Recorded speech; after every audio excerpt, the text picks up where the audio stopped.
అదిలో break చేశాను. మీ point నాకు అర్థమైంది. Got your point. అంటే ఒకటి మీరు పల్లా శ్రీనివాస్ గారు ఉదాహరణ చెప్పారు, మీ కూటమి సభ్యులందరూ సంతకాలు పెట్టారు. నేను అంటుంది ఎవరైతే ఆఫీసర్ ఉన్నారో ఆ ఆఫీసర్ గారికి పల్లా శ్రీనివాస్ గారికి ఏమన్నా వ్యక్తిగత కక్షలు ఉంటాయా?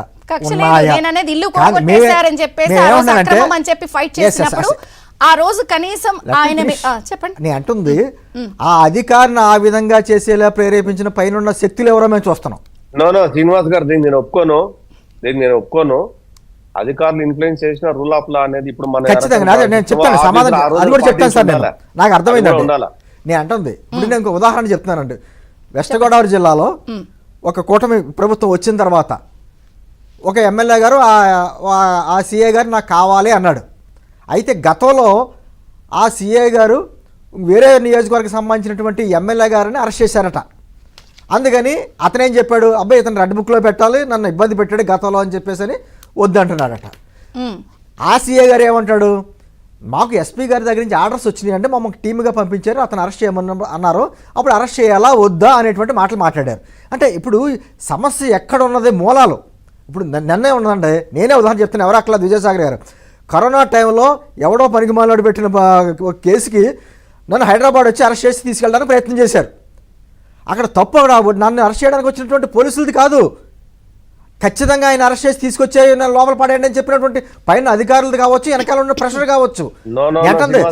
విజయసాగర్ గారు చెప్తాను రూల్ ఆఫ్ లా లేదా అంటే వాళ్ళ కొంచెం ఇప్పుడు ఈ రోజున ఈ కూటమి ప్రభుత్వం అధికారంలోకి రావడానికి ఈ ప్రభుత్వాధికారులు ఉన్నారు, ఈ పోలీస్ వ్యవస్థ ఉంది. ఎందుకంటే గతంలో వాళ్ళు అనుభవించినటువంటి కష్టాలు చూశారు. మన సెక్రటేరియట్కి నేను వెళ్తే సెక్రటేరియట్ ఎంప్లాయీస్ అంటున్నారు గత 5 సంవత్సరాల్లో మేము చీకటి రాజ్యంలో ఉన్నట్టుంది, ఈ రోజు మాకు స్వాతంత్రం వచ్చినట్టుంది అన్నారు.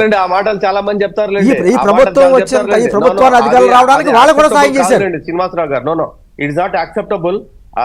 ఇది ప్రజలు ఒప్పుకోరు. మనం ఈ వర్షం చెప్తే ప్రజలు వాస్తవాలు చెప్తున్నా నేను. వాస్తవం ఇప్పుడు ప్రభుత్వం మారింది, ప్రభుత్వం మారితే ఎదురు తిరిగి మాట్లాడతాడా? అవునండి గత ప్రభుత్వం తిడతాడు, కానీ వాడు చేసిన తప్పు తెలుసుకొని మాట్లాడే వానికి తెలుసు కదా వాడు తప్పు చేసాడు లేదో. దాన్ని ఖచ్చితంగా ప్రభుత్వ ఉద్యోగులకు ఒక లిమిటేషన్స్ ఉంటాయి సార్.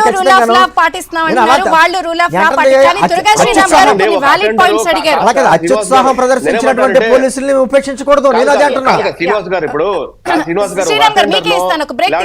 స్టెనోనో ఒక పని చేసినట్టే మనం అనుకుంటాం.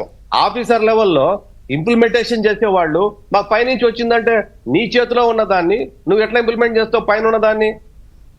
That is what all people are asking. అదే ప్రజలు అడుగుతున్నారు.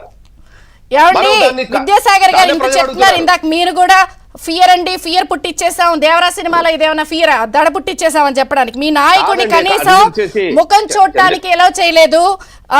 మీ నాయకుడి తల్లి భార్య అందరినీ అంటే కూడా బ్రహ్మాండంగా ఫియర్ పుట్టించారు మీరు.